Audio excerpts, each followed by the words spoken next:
Hello students, कैसे हैं आप सभी। और मैं आशा करता हूं कि आप सभी फिट और फाइन होंगे। तो स्टूडेंट्स एंड साथियों, इस वीडियो में हम डिस्कस करेंगे convergence of improper integral. Convergence of improper integral के अंदर हम जाएंगे improper integral of first kind. Improper integral का मीनिंग क्या है? Improper integral of first kind का मीनिंग है कि जहां हमारा जो इंटीग्रैंड एफ होगा वो हमारा बाउंडेड होगा और रेंज ऑफ इंटीग्रेशन जो होगा हमारा वो हमारा होगा इन्फिनिटी। रेंज ऑफ इंटीग्रेशन हमारा इन्फिनिटी एंड फंक्शन और इंटीग्रांड बाउंडेड होगा उस इंटरवल में। अब देखिए, हमें एक ऐसा ही क्वेश्चन हमें गिवन है। इस क्वेश्चन को समझने से पहले हम कंपैरिजन टेस्ट और कंपैरिजन इंटीग्रल को समझ लेते हैं थोड़ा सा। देखिए, जैसा कि हम जानते हैं कि हम यहां पर बात कर रहे हैं इम्प्रॉपर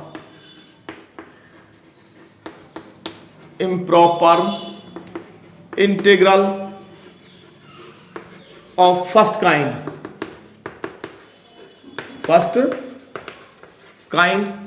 अब इसमें क्या है, इसके अंदर हम पढ़ेंगे improper of integral of first kind के अंदर हम पहला टेस्ट है हमारा कंपैरिजन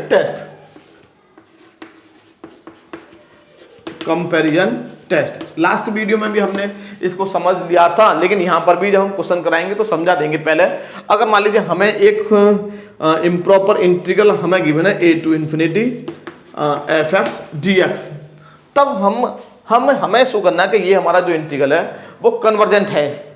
ये शो करना है, फिर डाइवर्जेंट शो करना है। तो मैं करूंगा इस f(x) से बड़ा एक फंक्शन चूज कर लूंगा, मॉड ऑफ f(x) से बड़ा एक फंक्शन मैंने चूज कर लिया gx, जो कि x की सभी वैल्यूज के लिए जो कि a, इन्फिनिटी इंटरवल में बिलोंग करती हैं, इसके लिए ये gx जो हमारा मॉड ऑफ f(x) से बड़ा है।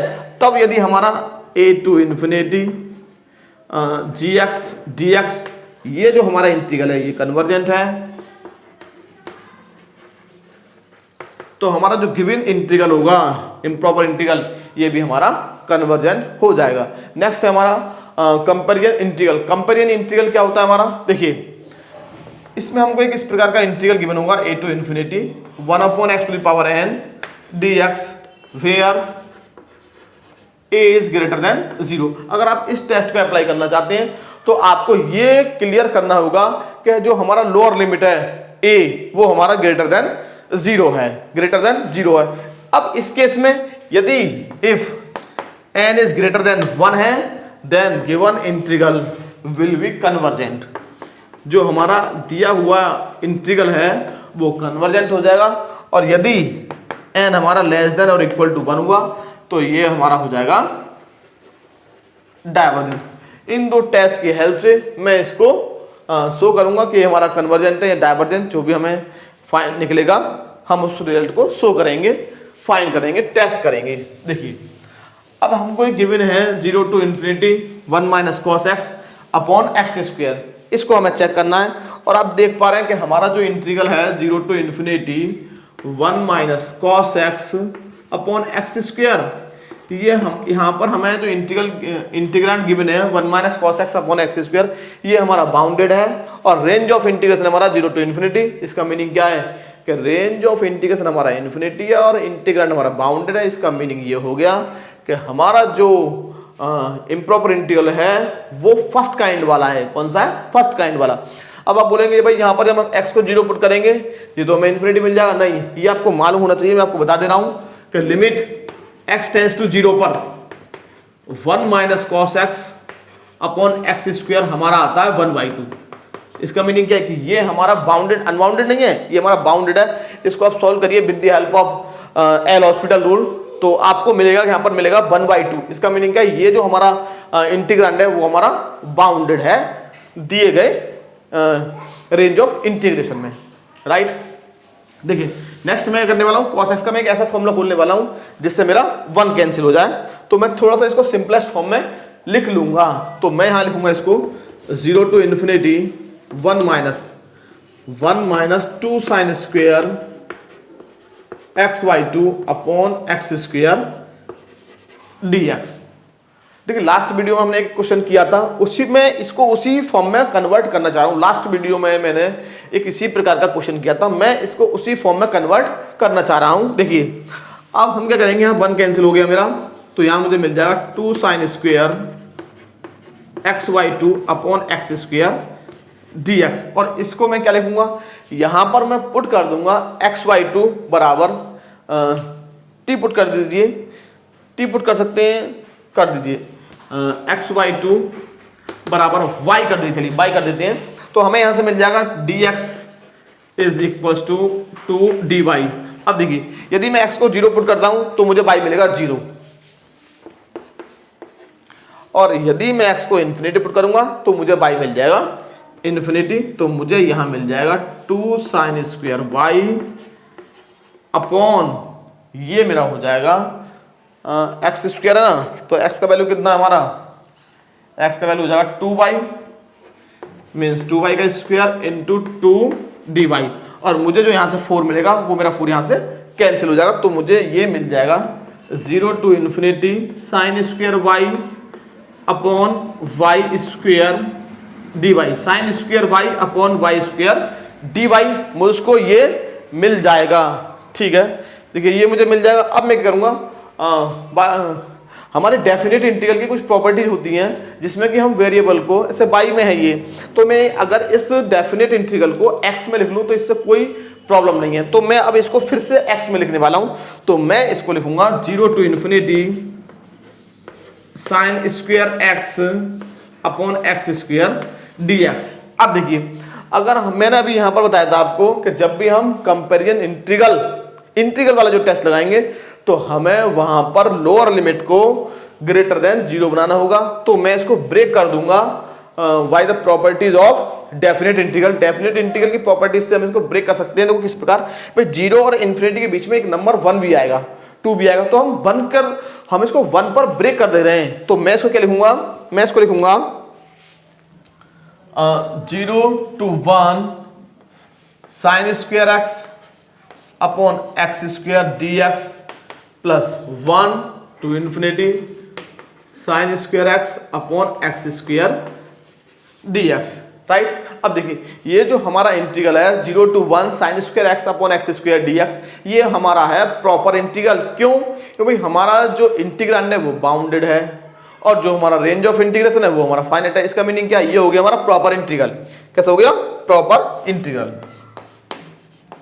प्रॉपर इंटीग्रल हो गया ये हमारा। और ये है हमारा इम्प्रॉपर इंटीग्रल, क्योंकि हमारा फंक्शन तो बाउंडेड है लेकिन जो हमारा रेंज ऑफ इंटीग्रेशन है वो हमारा इन्फिनिटी है, तो इसको हम चेक करेंगे। अब मैं क्या करूंगा, मैं जाऊंगा कंपेरिजन टेस्ट से, तो मैं क्या करूंगा, फंक्शन हमारा जो यहाँ पर fx है, जो मेरा इंटीग्रांड है, मैं I2 के लिए चेक करूंगा, केवल इसके लिए 1 to infinity sine square x upon x square dx के लिए। तो हमारा यहां पर fx कितना है, fx है मेरे पास sine square x upon x square means integrand. अब मैं इंटीग्रांड से बड़ा एक फंक्शन लेने वाला हूं, मैंने मान लिया fx mod of fx is equal to sine square x upon x square का मॉड, और ये हमारा कैसा होता है, लेस देन 1 क्वांटिटी होता है, तो इससे बड़ा हो जाएगा मेरा 1 अपॉन एक्स स्क्वायर, और इसी को मैं चूज करूंगा gx। इसका मीनिंग क्या है, मेरा जो यहाँ पर gx है वो है gx is equal to 1 upon X square. अब मैं gx को चेक करूंगा कि gx मेरा इसी इंटरवल में, इसी रेंज ऑफ इंटीग्रेशन में कन्वर्जेंट है, यहाँ पर डाइवर्जेंट। तो अब मैं क्या देखता हूं, 1 to infinity 1 upon X square means gx is equal to 1 to infinity 1 upon x square dx is convergent, is convergent।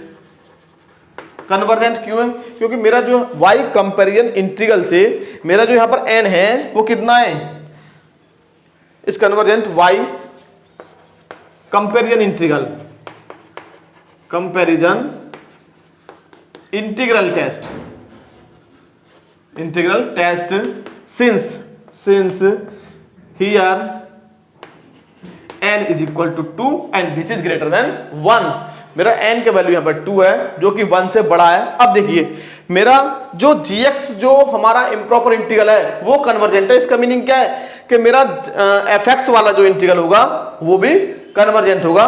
therefore 1 to infinity sin square x upon x square dx is also convergent, also convergent y comparison test, y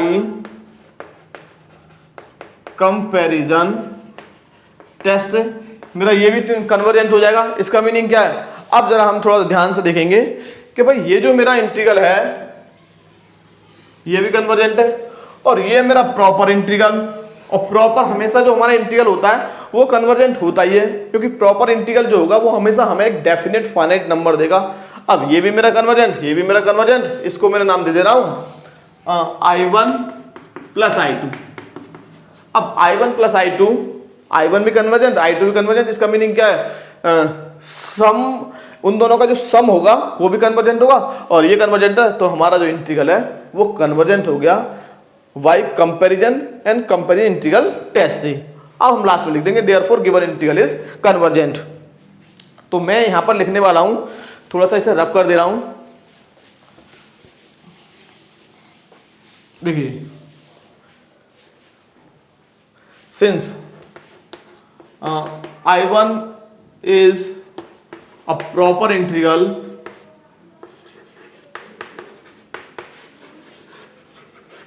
therefore I1 is convergent and I2 is also convergent by comparison test.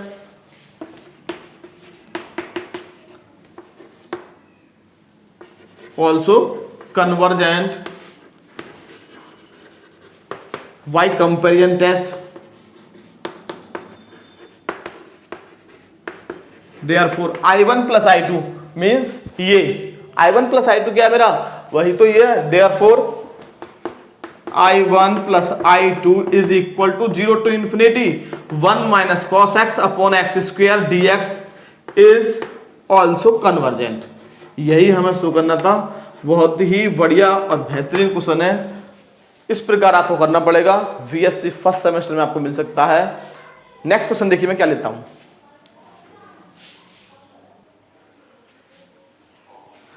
Hello students and साथियों, देखो next मैंने question लिया, बहुत ही बढ़िया question है ये हमारा।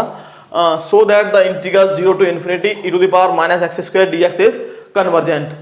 इसको हमें शो करना है कि ये जो मेरा इंटीग्रल होगा वो कन्वर्जेंट होगा। देखिए फिर से मैं क्या करूंगा, हमें समझना है कि हम जो बात कर रहे हैं यहाँ पर वो बात कर रहे हैं improper integral of first kind की, जिसमें कि हमारा जो फंक्शन है वो हमारा बाउंडेड होगा। आप कोई भी वैल्यू रख दीजिए, ये हमेशा आपका बाउंडेड होगा। और जीरो, और रेंज ऑफ इंटीग्रेशन क्या आपका 0 to infinity, और जो कि कैसा है हमारा, ये हमारा इन्फिनिटी। अच्छा ये बाउंडेड कैसे होगा मैं आपको थोड़ा सा ये बता भी दूं। देखिए एक्स हमारा कहाँ लाई कर रहा है 0 to infinity, थोड़ा समझ लेते हैं। एक्स स्क्वायर हमारा कितना हो जाएगा, is also lies between 0 to infinity, right. अब मुझे क्या मिलेगा यहाँ से, अब मुझे लगाना है यहाँ पर नेगेटिव साइन, तो नेगेटिव साइन लगाऊंगा तो मेरा इस टाइप से हो जाएगा इक्वलिटी, राइट। अब मुझे लगाना e टू द पावर करेंगे तो इनइक्वलिटी हमारा सेम रहेगा, क्योंकि ये हमारा फंक्शन इंक्रीज हो रहा है ना। e to the power minus infinity e to the power minus x square, और ये हो जाएगा e टू द पावर 0, और ये कितना हो जाएगा हमारा, ये हमारा 0 हो जाएगा, क्योंकि 1 upon e to the power infinity जो कि हमारा 0 होगा, तो 0 to e to the power minus x square into 1। इसका मीनिंग क्या है, e to the power minus x square जो होगा हमारा वो 0 to 1 है। इसका मीनिंग क्या है, हमारा जो fx है, fx is equal to e to the power minus x square, ये हमारा एक बाउंडेड फंक्शन है। और रेंज ऑफ इंटीग्रेशन हमारा कैसा है, रेंज ऑफ इंटीग्रेशन है हमारा इनफाइनाइट। इसका मीनिंग क्या है, given integral is an improper integral of first kind. इसका मीनिंग क्या, हमारा जो इम्प्रॉपर इंटीग्रल है वो फर्स्ट काइंड है, लेकिन समझना क्या, तो वहां पर हमें लिमिट दे रखी है 0 to infinity। तो मैं हमेशा हम करते क्या है कि लोअर लिमिट को ग्रेटर देन 0 बना लेते हैं। इसमें क्या होता है कि हमारा जो फर्स्ट इंटीग्रल होगा वो हमारा प्रॉपर हो जाएगा, और प्रॉपर हमेशा हमारा कैसा होता है, कन्वर्जेंट होता है। केवल सेकंड वाले को हम चेक करेंगे। तो मैं इसमें क्या लिखने वाला हूं, देखिए 0 to infinity e to the power minus x square dx, इसको मैं लिखूंगा 0 to 1। हम ब्रेक कर सकते हैं, ये हमारी प्रॉपर्टीज होती है डेफिनेट इंटीग्रल की, निश्चित समाकलन के प्रगुण द्वारा हम इसको करते हैं, definite integral of by the properties of definite integral. तो इसको मैं लिखूंगा e to the power minus x square dx plus यहां पर हमारा मिल जाएगा 1 to infinity e to the power minus x square dx, right. देखिए ये हमारा हो गया proper. Range of integration finite, और हमारा जो इंटीग्रांड है वो बाउंडेड था, अभी इसको क्या था, तो ये इसको मैं मान लूंगा I1, इसको मैं मान लूंगा I2। तो I1 कैसा है हमारा, I1 is a proper integral, therefore I1 should be convergent, convergent होना ही चाहिए हमारा, और will be convergent since I1 is equals to 0 to 1 e to the power minus x square dx is a proper integral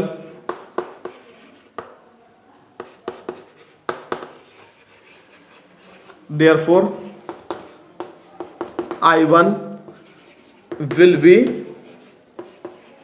convergent, ये हमारा convergent होगा, 100% होगा।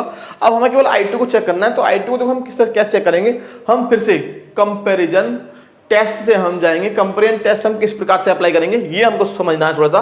अब मेरा I2 है हमारा यहाँ पर, I2 is equal to 1 to infinity e to the power minus x square dx। तो मैं यहाँ पर देखिए समझना क्या है, e to the power minus x square जो होगा हमेशा हमारा वो एक पॉजिटिव होगा।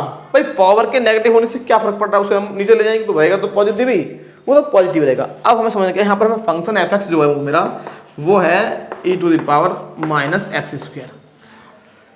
एक बात और, जैसे मान लीजिए मेरे यहाँ पर k है कोई नंबर, जो भी होगा उसका वैल्यू हमें नहीं मालूम, लेकिन k हमारा है और इधर भी मैंने k लिखा, लेकिन इधर साइड में मैं एक 1 से बड़े नंबर से मल्टीप्लाई कर देता हूँ। मान लीजिए इधर मैं मल्टीप्लाई करता हूँ x से, और x मेरा है ग्रेटर देन 1, तो ये जो मेरा नंबर होगा वो ग्रेटर देन 1 हो जाएगा। कैसे, अगर मान लीजिए मैं k का वैल्यू लेता हूँ 5 और मैंने इधर मल्टीप्लाई कर दिया 2 से, तो ये मेरा बड़ा नहीं हो जाएगा। जब हम किसी नंबर में ग्रेटर देन 1 से मल्टीप्लाई करेंगे तो वो हमारा नंबर जो है बड़ा हो जाएगा। अब देखो आपको मैंने ये क्यों बताया है, ये मैंने क्यों समझाया है, क्योंकि यहाँ पर जो हमारा x है वो लाई कर रहा है 1 to infinity। तो मैं क्या करने वाला हूँ यहाँ पर कि इसमें मैंने मल्टीप्लाई कर दिया x से, तो क्या ये हमारा नंबर बड़ा नहीं हो जाएगा, क्योंकि x जो है मेरा वो 1 से बड़ा है और इन्फिनिटी से छोटा है, तो ये नंबर बड़ा हो जाएगा। और इसी को मैं मानने वाला हूँ gx, इसको मैं क्या मानने वाला हूँ gx, इसको मैंने मान लिया है gx। अब हम केवल gx के लिए चेक करेंगे कि gx हमारा इस लिमिट के लिए, रेंज ऑफ इंटीग्रेशन के लिए 1 to infinity के लिए कन्वर्जेंट है या फिर डाइवर्जेंट, इसको हम चेक करेंगे। देखिए तो अब हमें ये चेक करना होगा, तो gx कितना हो गया हमारा, here gx is equal to x into e to the power minus x square. अब हमें चेक करना होगा gx के लिए, तो मैं gx के लिए देखो क्या करूंगा, मैं यहाँ पर ये लेके चलूंगा, देखिए 1 to infinity gx dx is equal to 1 to infinity gx का वैल्यू कितना है x into e to the power minus x square और dx, और इसको हम सॉल्व करेंगे, इसको हम इसके इंटीग्रल की वैल्यू फाइंड करेंगे। लेकिन ये हमारा फर्स्ट काइंड वाला है, तो फर्स्ट काइंड वाले हम क्या करते हैं, हम यहाँ पर लिमिट लगाते हैं, limit x tends to infinity, जैसा कि हमने फर्स्ट वीडियो में समझा था, सबसे पहली वीडियो में हमारा है ये, x टेंड्स टू इन्फिनिटी लगा देंगे और हम इसको लिखेंगे 1 to x into e to the power minus x square dx। अगर ये लिमिट मेरी फाइनाइट आती है तो ये मेरा कन्वर्जेंट होगा। फर्स्ट काइंड में हम यही करते हैं, ये हमारा फंडामेंटल रूल है, फंडामेंटल। हम इस इन्फिनिटी को लिखेंगे limit x tends to infinity, और यहाँ पर लिख देंगे हम 1 to x e to the power minus x square dx। इसका मल्टीप्लाई हमने इसीलिए किया था यहाँ पर x का, ताकि हम इसका इंटीग्रेशन इजीली कर पाए। देखिए अब मैं क्या करने वाला हूँ, यहाँ पर पुट कर दूंगा, पुट, और देखिए इसका अगर मान लीजिए डिफरेंशिएशन साथ में रखा है, अगर मान लीजिए मैं 2 से मल्टीप्लाई कर दूं और 2 से डिवाइड कर दूं, तो इसका डिफरेंशिएशन मेरे साथ में रखा है, तो आप इसको साइड में भी सॉल्व कर सकते हैं। चलो साइड में सॉल्व कर लेते हैं भाई, तो यहाँ मैं सॉल्व कर रहा हूँ,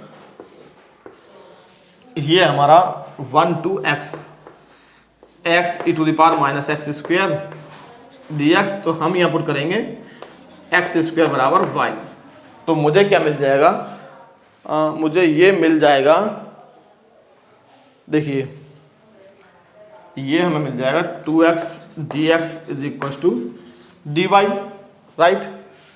तो हमें यहाँ से मिल जाएगा 2x dx equal to dy। इसका इंटीग्रल फाइंड करना केवल मुझे, तो ये मेरा x dx हो जाएगा मेरा 1, और जब हमारा x 1 है तो y 1, और जब हमारा x x है तो हमें यहाँ से मिल जाएगा, चलिए उसका तो हम वैल्यू लिमिट तो हम बाद में लगा देंगे, पहले केवल हम सिंपल इसी को लिख ले रहे हैं। तो ये हो जाएगा मेरा एक्स डी एक्स हो गया dy अपॉन 2 और e to the power minus x square कितना हो गया e to the power minus Y और ये होता है हमारा 1/2 minus e to the power minus Y और y का हम वैल्यू पुट कर देंगे तो 1/2 e to the power minus x square ये हमें मिल जाएगा इसका इंटीग्रल। मतलब यहाँ से मैं क्या करूँगा limit x tends to infinity आप इसका इंटीग्रल कर लीजिए तो ये आएगा इसका integral 1/2 e to the power minus x square 1 to x देखो कैसे आएगा मैं आपको बता दूँ। जरा आप e to the power minus x square का डिफरेंशिएशन कीजिए तो हमें कितना मिलेगा e to the power x का e to the power minus x square और फिर हमें माइनस एक्स स्क्वायर का हो जाएगा माइनस का 2x dx तो हमें यही तो मिल जाएगा लेकिन हमारा यहाँ पर माइनस साइन और आएगा ये हमारा इसका वैल्यू हमें मिल जाएगा। अब मैं लिमिट रख दूंगा तो लिमिट रखने पे मुझे मिल जाएगा limit x tends to infinity 1/2 तो मेरा बाहर है और यहाँ पर मुझे मिलेगा 1 अपॉन माइनस में मिलेगा 1 upon e to the power minus x square minus plus 1 upon e to the power 1। अब जैसे मैं यहाँ पर x टेंस टू इन्फिनिटी लगाता हूँ तो ये मेरा 0 हो जाएगा और मुझे क्या मिल जाएगा मुझे मिल जाएगा एक फाइनाइट नंबर और जो कि मेरा होगा 1/2e। इसका मीनिंग क्या है कि ये जो हमारा इंटीग्रल है वो हमारा कन्वर्जेंट है देयरफॉर फाइनाइट नंबर यहाँ लिख देंगे definite finite number therefore integral 1 to infinity gx dx is convergent therefore इसका मीनिंग क्या है कि हमारा I2 कन्वर्जेंट हो गया और I2 कन्वर्जेंट हो गया इसका मीनिंग क्या है I1 plus I2 is also convergent therefore I2 is equal to 1 to infinity fx dx is also convergent ये हमारा कन्वर्जेंट हो जाएगा और इसका मीनिंग क्या है कि हमारा I1 plus I2 is also convergent यहाँ लिख देंगे therefore I1 plus I2 is equal to 0 to infinity e to the power minus x square dx is also convergent. इस प्रकार हमें इस क्वेश्चन को सॉल्व करना होगा। बहुत ही बढ़िया क्वेश्चन है हमारा, ध्यान रखिएगा कंपटीशन में और VSC फर्स्ट सेमेस्टर में आपको ये क्वेश्चन मिल सकता है।